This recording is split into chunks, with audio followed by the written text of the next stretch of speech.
Black scientists' discovery challenges world's fundamental beliefs. The lab's fluorescent lights flickered in the darkness as Dr. Elijah Washington stared at the computer screen, his weathered hands trembling. 20 years of research, countless failed experiments, and 3 destroyed careers had led to this moment. The data didn't just suggest his theory was correct, it proved it. He slumped back in his chair, overwhelmed by the implications. This discovery would rewrite our understanding of human consciousness, challenge religious doctrine, and overturn centuries of scientific consensus. As the weight of this revelation settled on his shoulders, he knew what would come next. The doubts, the attacks, the attempts to discredit not just his work but his very identity. "They're going to try to bury this," he whispered to the empty lab.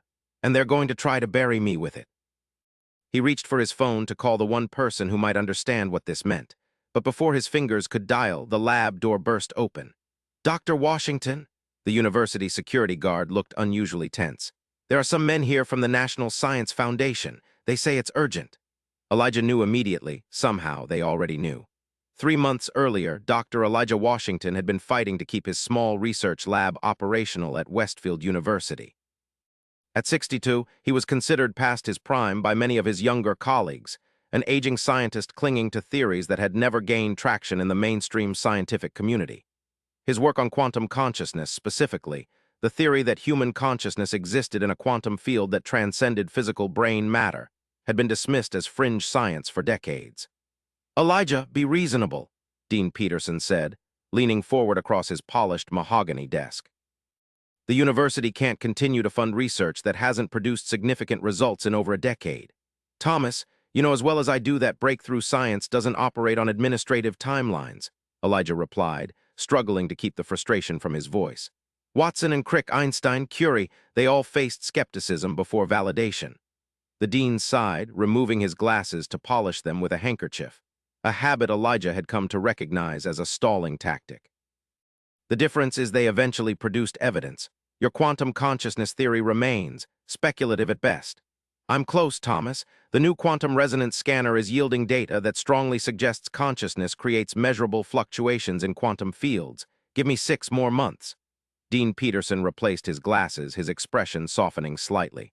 They had been colleagues for nearly 30 years, having started at Westfield around the same time. 3 months, Elijah. "That's all the board will approve. After that, the funding goes to Dr. Keller's stem cell research program." Elijah nodded, knowing this was the best he could hope for. As he stood to leave, the dean added, "And Elijah, the board was quite clear they want publishable results, not just more theories." Walking across the campus quad toward his lab, Elijah felt the weight of those words. The autumn leaves crunched beneath his feet, reminding him of the passage of time. Students hurried past, their faces buried in smartphones, technology that had transformed human connection during his lifetime, for better or worse. His research assistant, Maya Chen, was waiting when he arrived. At 28, she represented everything the academic world currently valued. Young, brilliant, with credentials from MIT and a publication record that researchers twice her age would envy. That she had chosen to work with him, despite the damage it might do to her career, remained something of a mystery to Elijah. "How bad was it?" she asked, handing him a cup of coffee black with 1 sugar, just as he'd taken it since his graduate school days in the 1980s. 3 months to prove we're not wasting university resources," he replied, sipping the coffee gratefully. "Peterson was actually being generous. The board wanted to shut us down immediately." Maya nodded, her expression determined rather than defeated. "Then we accelerate the testing schedule. The modifications to the quantum scanner are complete. We can begin human trials next week instead of waiting for another round of calibrations." "That's risky, Maya. The preliminary animal trials showed some anomalies we haven't fully analyzed." "The anomalies are exactly why we need to move forward," she countered. "Those unexpected quantum field fluctuations during the mouse trials. They appeared precisely when the stimulus was administered. That's not random noise. That's potentially consciousness affecting quantum states." Elijah smiled at her enthusiasm. It reminded him of himself 30 years ago, before academic politics and the subtle discrimination he'd faced as one of the few black scientists in his field had tempered his optimism. He'd entered neuroscience in the 1980s, when Ronald Reagan was president and the first personal computers were finding their way into American homes.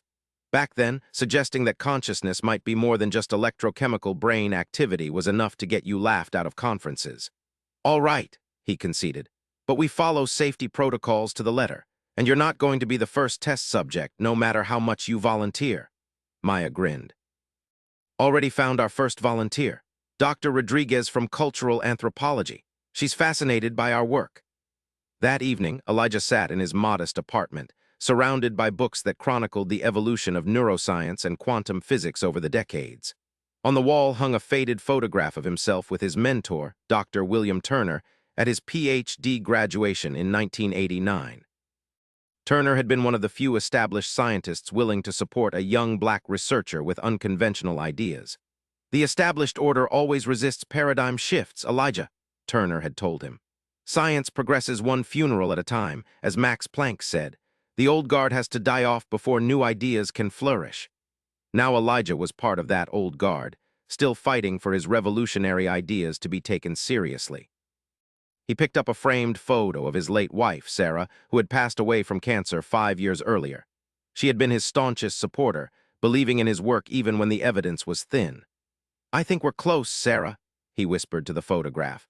"The quantum scanner is showing patterns we can't explain through conventional neuroscience.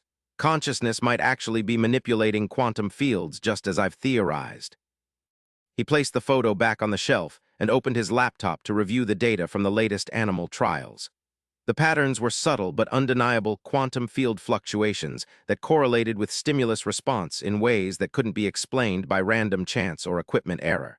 If he was right, consciousness wasn't just an emergent property of brain activity. It was something more fundamental, possibly even a basic force of the universe like gravity or electromagnetism. The implications were staggering, touching on everything from religious concepts of the soul to the possibility of consciousness surviving physical death. The following week, Dr. Isabella Rodriguez sat nervously in the laboratory as Maya attached the sensors of the quantum resonance scanner to her head. The device looked deceptively simple, a modified EEG cap connected to a series of highly sensitive quantum field detectors. "You'll feel nothing during the procedure," Elijah assured her. "We'll show you a series of images designed to evoke specific emotional and cognitive responses, while the scanner measures both your brain activity and quantum field fluctuations in your immediate vicinity." "I've read your papers, Dr. Washington," Isabella said. "If you're right about consciousness affecting quantum states, it would revolutionize not just neuroscience, but our entire understanding of reality." "That's what we're hoping to prove," he replied, careful not to sound too confident. He had learned over decades that in science, certainty before conclusive evidence was the quickest path to dismissal. The test proceeded smoothly.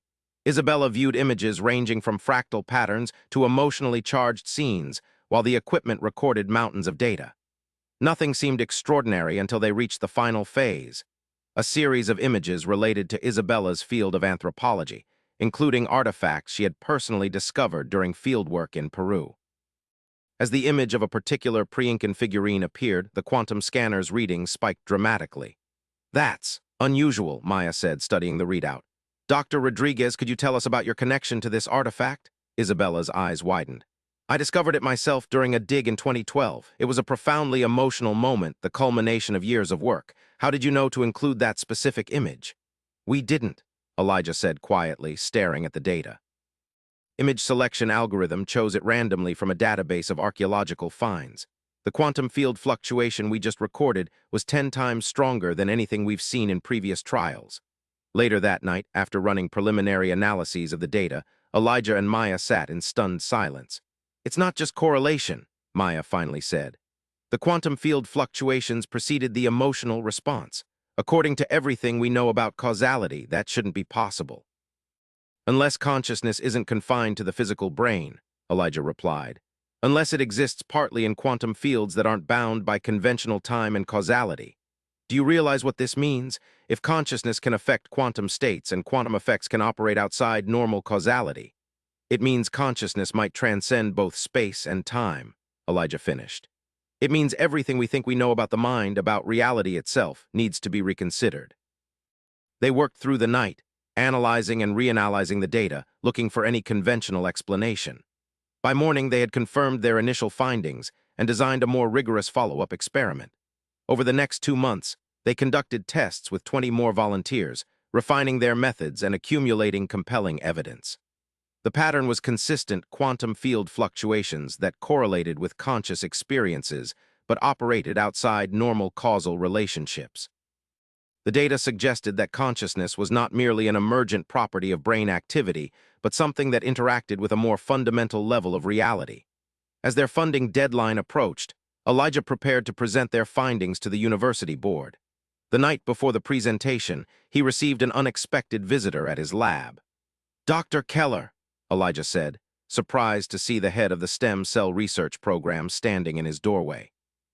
Robert Keller was younger, better funded, and widely considered the future of the university's science department, everything Elijah was not. "Washington," Keller nodded curtly. "I heard you're presenting to the board tomorrow." "News travels fast," Elijah replied cautiously. The relationship between the two scientists had always been strained, particularly since Keller had made little effort to hide his belief that Elijah's research was a waste of resources. "I've seen the preliminary reports," Keller said, stepping uninvited into the lab. "Quantum consciousness. Really, Elijah, you're staking what's left of your reputation on the idea that the mind exists in some mystical quantum field." "There's nothing mystical about it," Elijah countered, keeping his voice measured. "We have reproducible data showing consciousness affecting quantum states in ways that violate conventional causality." Keller laughed dismissively. "You know what they say, extraordinary claims require extraordinary evidence. What you're proposing would overturn virtually everything we know about neuroscience. That's how paradigm shifts work, Robert, just like Einstein's theories challenged Newtonian physics. Except Einstein had mathematics to back up his theories," Keller replied. "You have anomalous readings from an experimental device that hasn't been independently verified." He stepped closer. "Look, I'm not here to debate. I'm here to offer you a dignified exit. Withdraw your presentation, announce your retirement, and I'll ensure the university grants you emeritus status. Your legacy remains intact, and you can pursue your theories as an independent researcher." Elijah felt a familiar anger rising, the controlled anger he had learned to manage throughout his career when faced with those who dismissed him not just for his ideas, but subtly and sometimes not so subtly for who he was. "And if I refuse?" "Then you present data that no serious scientist will accept. The board terminates your funding, and instead of retiring as Dr. Washington, respected neurologist, you end your career as another crackpot who lost touch with reality." Keller headed toward the door. "Think about it, Elijah, for your own sake." After Keller left, Elijah sat heavily in his chair, the conversation playing in his mind.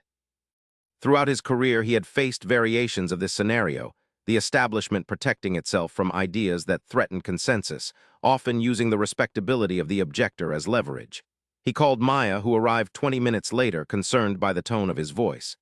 "Keller came to see me," he explained. "Offered me a dignified exit if I withdraw our presentation."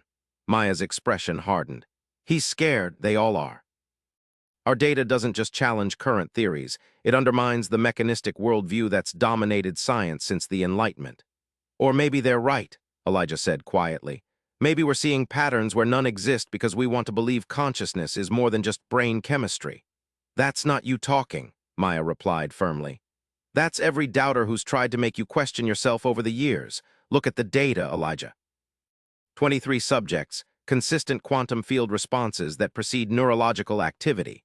The statistics don't lie. The probability of these results occurring by chance is infinitesimal."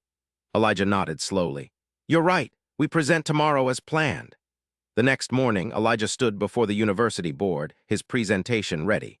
The room was more crowded than expected. News of his potentially groundbreaking research had spread, drawing faculty from various departments. He noticed Keller sitting in the back, arms crossed and expression skeptical.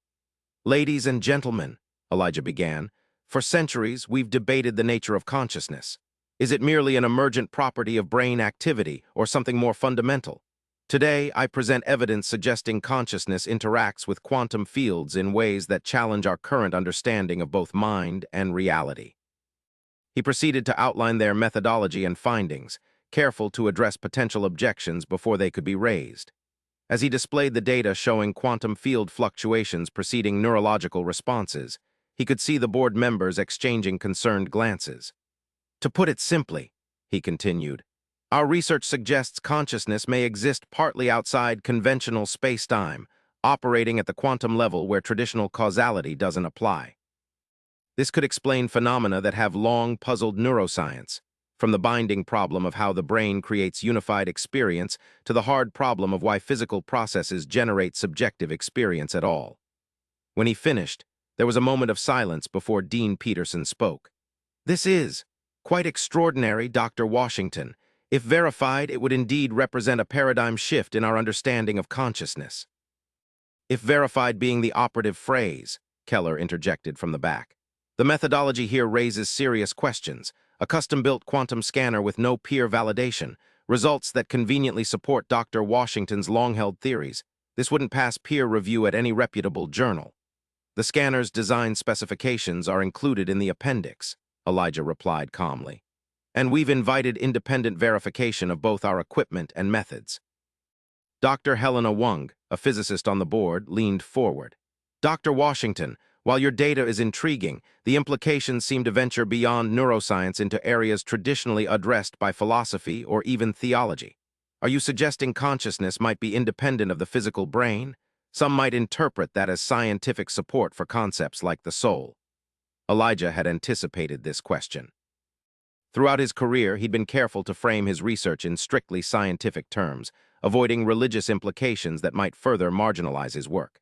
But now, with retirement looming either way, he decided to be forthright. "I'm suggesting that consciousness appears to interact with quantum fields in ways that transcend conventional physical limitations. Does that support religious concepts of the soul? Perhaps. Does it mean consciousness might persist after physical death? Possibly. But these are extrapolations beyond our current evidence. What our data definitively shows is that the conventional neuroscientific model of consciousness is incomplete." The room erupted in murmurs. Elijah could see the board members' reactions ranging from intrigued to uncomfortable to openly hostile. This was exactly why paradigm-shifting discoveries often came from younger scientists with less to lose, or from researchers outside the mainstream who weren't constrained by conventional thinking.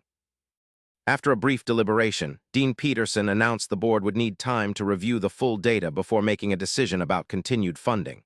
As the room cleared, several faculty members approached Elijah, some congratulatory, others skeptical but interested, and a few clearly disturbed by the implications of his work. Maya found him as he was gathering his materials. "That was brilliant, Elijah. You couldn't have presented it more clearly." "It won't be enough," he replied quietly. "They'll find reasons to reject it. The data challenges too many established beliefs, threatens too many research programs built on the assumption that consciousness is just brain activity. Then we publish independently, submit to journals, post preprints present at conferences. The truth will eventually." She was interrupted by Dean Peterson approaching with a serious expression. "Elijah, could I speak with you privately?" Maya squeezed his arm supportively before leaving them alone. "That was quite a presentation," Peterson said. "Regardless of the board's decision, you've given us all much to think about." "But," Elijah prompted, hearing the reservation in his old colleague's voice, "but you've stirred up more than scientific debate. I've already received calls from 2 major donors concerned about research that, in their words, blurs the line between science and spirituality. And Robert Keller is formally challenging your methodologies." "Of course he is," Elijah sighed. "The old guard protecting the paradigm." Peterson looked uncomfortable. "There's something else. A representative from the National Science Foundation called me directly after your presentation. They're interested in your research." Elijah was surprised. "That's unexpected. The NSF has repeatedly declined to fund my work." "They're not offering funding, Elijah. They're expressing concerns about national security implications. If consciousness operates as you suggest, interacting with quantum fields outside normal causality, it could theoretically affect quantum computing, encryption, perhaps even certain weapon systems." Elijah finished, the implications dawning on him. "But that's highly speculative. Nevertheless, they've requested all your data and equipment specifications. Immediately." Peterson hesitated. "Elijah, I've known you for 30 years. I'm telling you this as a friend, not as the dean. Whatever the board decides about your funding, powerful interests are taking notice of your work, and not all of them will be concerned with scientific truth." That night, Elijah worked late in his lab, backing up his data to secure servers and preparing documentation. If the NSF was interested, others would be 2 corporate entities, foreign governments, anyone with a stake in quantum technologies. As he worked, he reflected on the journey that had brought him here. Growing up in Detroit during the civil rights era, falling in love with science while watching the moon landing on a black and white TV, fighting for educational opportunities that his white peers took for granted. Through it all, he had maintained a faith that truth would eventually prevail if the evidence was strong enough. Now, with the most compelling evidence of his career, he found himself facing not just scientific skepticism, but potential suppression for reasons beyond academic dispute. Maya joined him around midnight, bringing coffee and determination. "I've been thinking about next steps," she said. "We need to publish quickly, get the data into the public domain before it can be classified or discredited." "Agreed," Elijah replied. "But we also need more evidence, specifically, tests designed to explore the practical implications of consciousness affecting quantum states. If consciousness can influence quantum fields, and those fields aren't limited by conventional space-time, then consciousness might be able to affect quantum systems at a distance, or even across time," Maya finished. "You're thinking of entanglement experiments," Elijah nodded. "If we could demonstrate that conscious intention can influence the outcome of quantum processes beyond what probability allows." They worked through the night, designing a new experimental protocol. By morning, they had created a test using quantum-entangled particles where subjects would attempt to influence measurement outcomes through conscious intention alone. Over the next week, they conducted these new experiments while preparing their existing data for publication. The results were startling statistical anomalies, showing that conscious intention could indeed influence quantum outcomes at rates significantly above chance. It wasn't dramatic enough to qualify as mind over matter in the traditional sense, but it clearly demonstrated consciousness interacting with quantum reality in ways current physics couldn't explain. Elijah was analyzing the latest results late one evening when the lab door opened. Expecting Maya, he was surprised to see Dr. Wang, the physicist from the board, enter hesitantly. "Dr. Washington," she said, "I hope I'm not interrupting." "Not at all," he replied, gesturing to a chair. "What brings you here at this hour?" "I've been reviewing your data," she said, sitting down. "At first, I was certain I'd find methodological flaws or statistical errors. That would have been comfortable." "But you didn't," Elijah guessed, recognizing the look of someone whose scientific worldview was being challenged. "No, I didn't. Your methodology is sound, your statistical analysis is appropriate, and your results—" She paused. "Your results are compelling. As a physicist, I find the implications disturbing, but as a scientist, I can't dismiss evidence simply because it contradicts my preconceptions." "That's more intellectual honesty than many would show," Elijah said appreciatively. "There's more," Dr. Wang continued. "The board will vote tomorrow on your funding. Based on the discussion I've heard, they're inclined to terminate it, not because your research lacks merit, but because of pressure from various quarters who find the implications inconvenient. I suspected as much. I also heard that the NSF is considering invoking national security to classify your research." She leaned forward. "Dr. Washington, Elijah, I'm not here just to warn you. I'm here to help. Your work deserves to be published, to be debated openly in the scientific community. Whatever one thinks of the implications, suppressing evidence is antithetical to scientific progress." Her support was unexpected but welcome. Together, they developed a plan to ensure the research would reach the scientific community regardless of the board's decision or government intervention. The next day, as Elijah had predicted, the university board voted to terminate his funding, citing methodological concerns and research priorities. Dean Peterson delivered the news personally, his discomfort evident. "It's not over, Elijah," he said. "Appeal the decision, I'll support you." "It would be a waste of time, Thomas." The decision was made before I ever presented. As Elijah cleared out his office later that day, Maya arrived with news of her own. "I've been offered a position at Princeton," she said. "They want me to continue our research there with proper funding and support." "That's wonderful," Elijah said sincerely. "Your career shouldn't be tethered to mine." "They want you too," she replied, "as a visiting professor, if not permanent faculty." "Your reputation still carries weight, Elijah, despite what Keller and his allies might think." Before he could respond, his phone rang, an unlisted number. The caller identified himself as Dr. James Harrison from the National Science Foundation. "Dr. Washington, I'll be direct. Your research has significant national security implications. We're invoking the Sensitive Technology Protection Act to classify your findings and equipment designs. You and your assistant will be required to sign non-disclosure agreements, effective immediately." "And if we refuse?" Elijah asked, though he already knew the answer. "Then you would be in violation of federal law. We're not trying to suppress legitimate scientific inquiry, Dr. Washington, but certain technologies must be developed under controlled conditions." After ending the call, Elijah explained the situation to Maya. They're moving faster than we anticipated. Then we move faster too, she replied, pulling out a flash drive. Dr. Wang helped me prepare everything last night, all our data, methodologies, results in formats ready for immediate publication. They'll try to discredit us, Elijah warned. Two rogue scientists publishing classified research without institutional backing. Let them try, Maya said firmly. The data speaks for itself. That evening, they submitted their findings to 3 prestigious scientific journals and uploaded preprints to public repositories. By morning, their research was available worldwide, generating immediate controversy and discussion. The response was swift and predictable. University officials distanced themselves from the publication.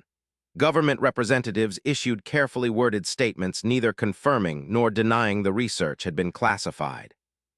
Scientific peers divided into camps, those intrigued by the evidence and willing to consider its implications, and those dismissing it as methodologically flawed or theoretically impossible. What Elijah hadn't expected was the public response.